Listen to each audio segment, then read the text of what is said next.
So, a while back when I made my anime recommendations for non-anime fans video, one series that I mentioned was My Hero Academia. I spent extra time talking about it in particular due to how I think it's perfect for a newer casual fan. When this franchise dropped in 2014, it was around the time where superhero movies were going strong, with Marvel making smash hits twice a year, and DC was expanding and starting the universe over once again. And I would say to this day, the comic book movie era is still going on and will only get bigger with Infinity War and Justice League. Oh, and Deadpool too, of course. So, in an age of where superheroes are at their peak once again, it's no surprise that a series in this genre can do well. And surely does My Hero Academia fill that gap. It is the ideal mainstream shonen for anyone wanting to get into anime as a whole. Japanese animation can come off as over the top and only being for kids depending on the outside perspective.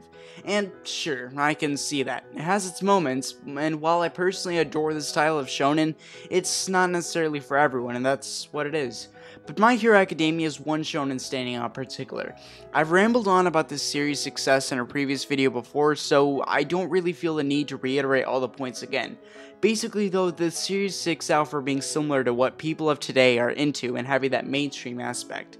You guys know how much money the Avengers movies make. Due to the success of these films, it's become a worldwide phenomenon, bringing in new comic book fans, and I think My Hero has this potential as well. Having the mix of your favorite shonen series while also giving an enjoyable high school superhero story, it's hard to turn that down. Plus, with the rising advertising of streaming sites like Verve, My Hero is one of the first to pop up on there, so new mainstream fans will immediately see that. It's got the lighthearted elements making for great enjoyment, yet also the deep depths for the plot that will soon to be discovered in the anime. And yes, addressing something that I didn't bring up, there are plenty of other popular series that can persuade people to the world of Japanimation, as I like to call it, such as Your Lie in April, The Promised Neverland, and etc. When you take into consideration though for what a popular and yet simple shonen series there is to get into, My Hero fits this ideally. This is going to be on the verge of a long-running series anyways, so now would be as good of a time as ever to get into it, especially with how everyone will be attached to the unique and diverse cast soon. This is the case with long-running series in general, as you've spent a ton of time with them, and My Hero will be no different. With more stories being shown in recent chapters, this cast will grow favoritism among many, and people's favorites won't just be Deku, Todoroki, or Ida.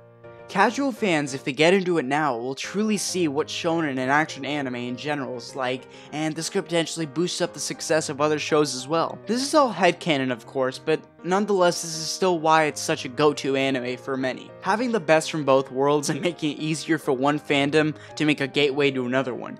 Its appeal makes it much simpler for one to get into the genre than, let's say, Tokyo Ghoul for instance. Okay, that was a bad example, but you guys get what I meant. Anyways, My Hero also plays into many comic book elements that fans of superhero films could really like. For instance, the recent antagonist in the anime adaptation, Hero Killer Stain, is directly based off the older comic book design of a Ninja Turtle. Also adding to this is the fact that the creator himself, Horikoshi, is a fan of comic books himself, so it would naturally seem fair that someone passionate about the superhero genre is writing a potential upcomer for manga as a whole. This can be shown when the main character, Deku, has similar features to that of the well-known superhero, Spider-Man. A nerdy and awkward teen who, after gaining powers, learns the true meaning of responsibility and protects others while maturing as a teenager/young adult. And we're seeing Deku grow.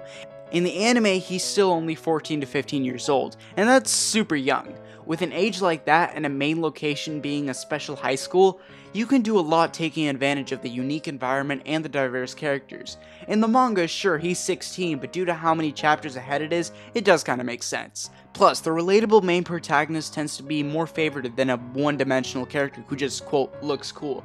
Why is Spider-Man more favored than Superman? Because we actually feel a true connection to the person who has the focus on them. That's always great, and that's also what sets Izuku Midoriya apart from other shonen protagonists, because he actually has this unique, comic book-esque personality. Sure, of course it has to be simplistic, as the target audience is 13 to 17 year olds, but that doesn't always mean it's bad characterization. You can still have a lot of room for the outside environment, plot, and even the rest of the cast, which My Hero has plenty of.